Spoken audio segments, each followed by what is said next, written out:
It's story time with Chris. Hi, it has been a minute. I have been so incredibly busy. My entire family has, which is not a bad thing. It's good that we've been keeping really busy because we've been doing a lot of fun things and a lot of things that we enjoy and value. So while the pod has been MIA, is that? Not sure if that's a cool way to say podcast. I guess it doesn't really matter. The podcast has been MIA, which is unfortunate. This is something that I really want to do and be consistent at, and that's been the biggest struggle, especially since having a kid and just getting busier and busier with all sorts of things that we have going on. So today it's going to be a little bit of a unique episode because it's going to be less storytelling. Well, I'll be, kind of telling a story of what we've been doing the last few months and just, this is the catch-up pod, not ketchup like the condiment, but catch-up, like catch a ball and then up like the sad Disney movie, Pixar movie. I think it's Pixar, actually. Oh, that's a good one.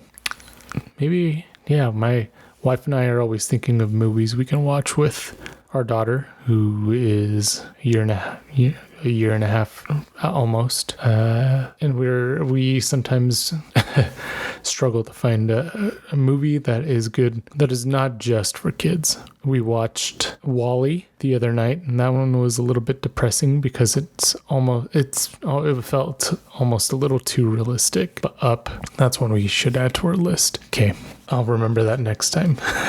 Anyway, I'm making more of an effort to be more consistent, which is funny because over the next few months, we are only going to be getting busier and busier, both as a family and myself individually. I'm football is starting up soon. I'll get into that in a second, but it's gonna be busy. And here I am trying to drop 2 podcast episodes a week. So we'll see how this goes.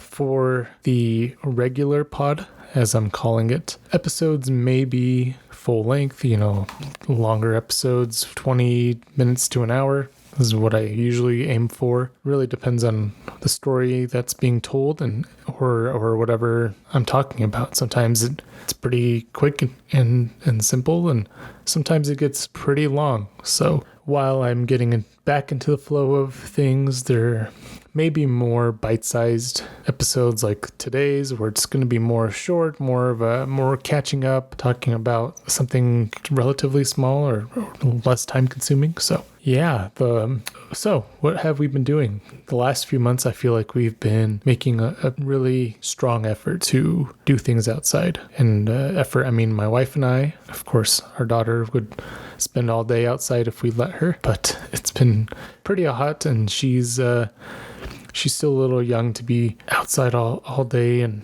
we try to watch how much sun. We don't want her to get too much, but we do want her to get a decent amount. So we've been doing a lot of hiking, swimming, canoeing, and it's been a lot of fun. River loves swimming. She's a water bug. She absolutely loves it. We went up to the lake for we went up to East Canyon, which was both River and our first time.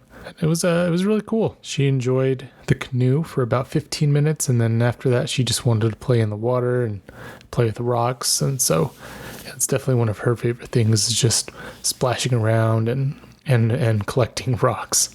So that's been cool. Lots of hiking. Our most recent hike was the day before the 24th. Jen couldn't get Friday off, so she took the day before off, and then I took that day off. And River had a bit of a rough night the night before that hike, so we didn't get up as early as we wanted to, and we did Bell's Canyon, which the route we took is fully exposed, meaning there is no shade, absolutely no shade at all on that trail. And we went up right around lunchtime, so it was pretty hot, and it was fun though. We did it.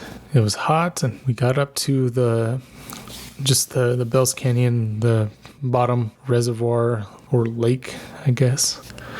Found some shade there, and then River made friends with this little duckling, which was really quite cute that these two kind of babies became friends. And then River got a little too close to the duckling at one point, and Mama Duck was just sitting right there, and she kind of went over and pecked at River's foot.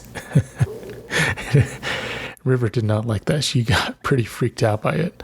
I don't think the duck actually bit her. I think it just kind of nudged her. But that was a lot of fun. So yeah, lots of hiking. And River, for some reason, even though I'm carrying her in the backpack the whole time, for some reason that wears her out, you know? But that's been a lot of fun. I have this thing, which I know is pretty common, specifically with men, where you sort of have a hobby or an interest that you really micro-focus on, and then usually you're, doing this thing for a short period of time before you move on to the next activity that interests you. And the one that I kind of took a deep dive on was canoeing. I started watching videos on canoeing, doing research on my own canoe. So, man, there's this whole website dedicated to canoeing, and they specialize in finding information on older canoes. So if you have the serial number, they can find original receipts or sales tags, whatever it is. And I couldn't find any information on my canoe. For whatever reason, my Google searches were just not really working. I have a Charles River canoe, which is an Old Town, which is a canoe released by Old Town.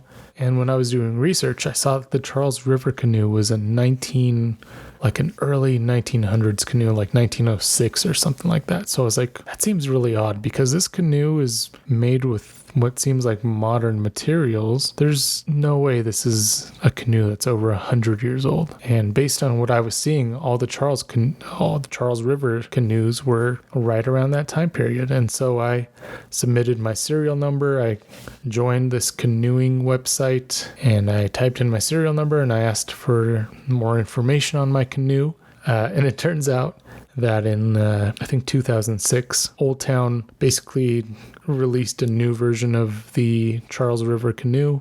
So even though I was a little bit bummed out that my canoe was not 100 years old, it made sense. And it's still over almost 20 years old, which is cool. But yeah, I started doing deep dives into portaging canoes and learning how to properly carry a canoe, because we went up to the lake and I could drag it and I could kind of carry it, but our canoe it is so awkward to carry that thing. We don't have a wheel or anything that we can put it on. So the most of the time I was dragging it, and I was trying to figure out how to get it onto my back, because there's a little piece of wood that's specifically carved in a way that it lines up with your back, makes it easier to portage your canoe or carry your canoe. Portage is the word that's used for it. And our canoe is roughly 80 pounds, which, I squat and lift significantly more than that. But it's just so awkward and long. It is, like a 16-foot canoe. So I'm still working on that, practicing getting it onto my back. But I was doing all sorts of research on how to, properly carry it, all the different techniques to canoeing. I actually need to there's all sorts of different canoe paddles you can get.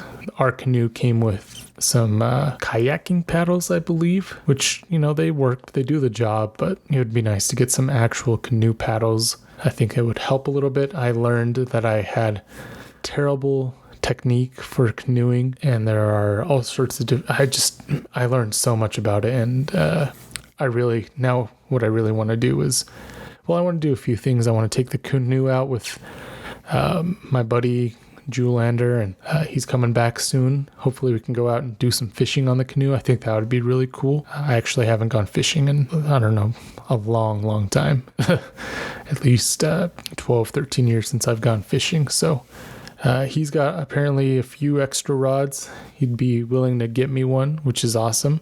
In exchange, I'll take him out to the lake with the canoe. We'll go out, and that just sounds like a good time. And although I don't think there are very many great places to do this in Utah, I've seen that people in like Alaska and Canada will take their canoes out to different islands and essentially use them to camp, which just sounds so cool. But yeah, again, this is like all the interests that I have. Everything costs money, and it seems like I have all these different micro interests, and everything adds up really quickly. So going along with that, I started getting into running, kind of. When someone says they're into running, I think people who run 5Ks or half marathons or marathons, and they're running multiple miles. For me, I just simply got tired of running at the gym on the treadmill. I don't know. I feel like it's interesting because when I run on the ground or on pavement, I feel like I'm relatively quiet. I'm pretty light on my feet. But when I run on a treadmill, I just feel like a robot, and it's so loud. I'm just running, and you hear my machine going. It sounds like I'm much louder than everyone else running at the gym. Maybe that's not true, but I feel like it definitely is. So yeah, I kind of felt like a robot when I run on the treadmill, and I just wasn't feeling good on my legs, and so I started making an effort to go out and running with actually my dog.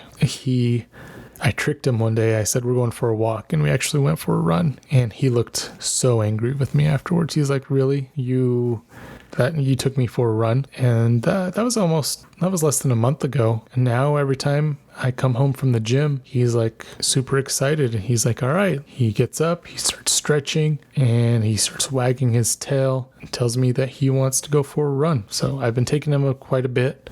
He does tend to slow me down a little bit, I feel like, because when running, he tends to be right behind me, or behind me, and I'm holding the leash. I'm not pulling the leash, it's pretty loose, but the whole time I'm holding it, and it's like I'm kind of pushing him to keep up with me, and he struggles to do that a little bit.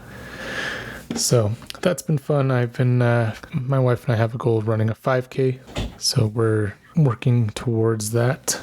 Something else that I've been doing both individually and with Jen is watching a lot of high quality media. I don't remember if I've talked about this on this podcast, but I watched Game of Thrones for the first time. That show was really, really solid. I understand why a lot of people hate the ending of that show. I know the last 2 seasons definitely felt rushed quite a bit, and I won't get into it too much, but we also watched This Is Us, which is a drama, and it was actually really good. Again, another show that seemed to be affected quite a bit by COVID.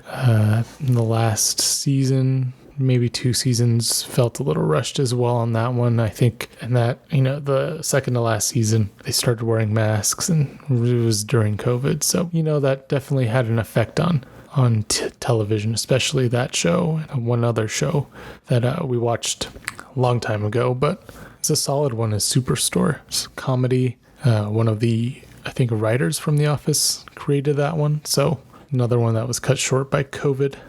Anyway, I need to start wrapping this up, but another show that I had been waiting a long time to watch. Finally, I got 6 free months of Apple TV, and we had the chance to watch Severance for the first time. And wow, that show was incredible all the way around. The writing was amazing. The actors were just superb. What's his name?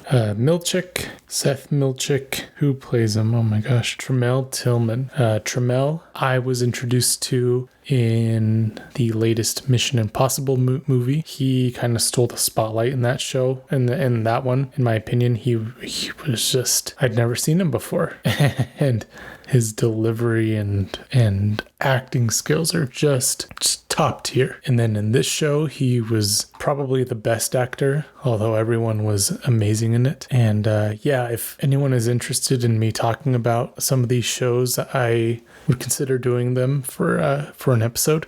Game of Thrones, This Is Us, maybe.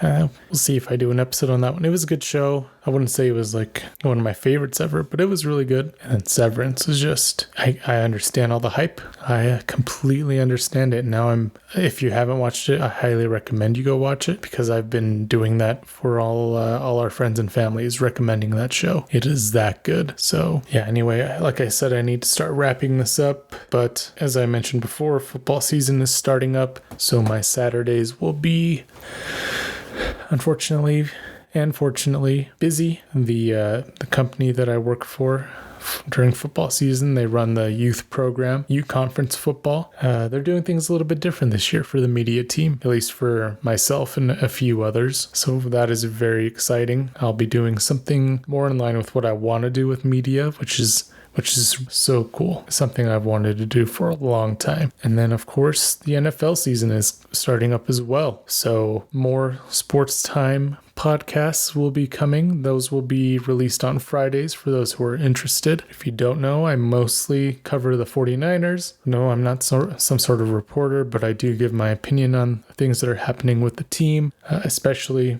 after they play games and before they play games. So check that out. I don't have a specific time set for those to be released on Fridays. As I start to get into the flow of things again, I'll be able to determine perhaps if there's a time that I can usually release those episodes. So yeah, Fridays for those, and then for the regular pod, Tuesdays. So anyway, this has been my catch-up episode. Thank you for listening and for taking time out of your day to listen to me speak about things that matter to me. Hopefully I'll be, for upcoming shows, like I said, expect a lot of bite-sized episodes, just shorter than an average podcast as I get into the flow of things. Sports time will be out on Fridays.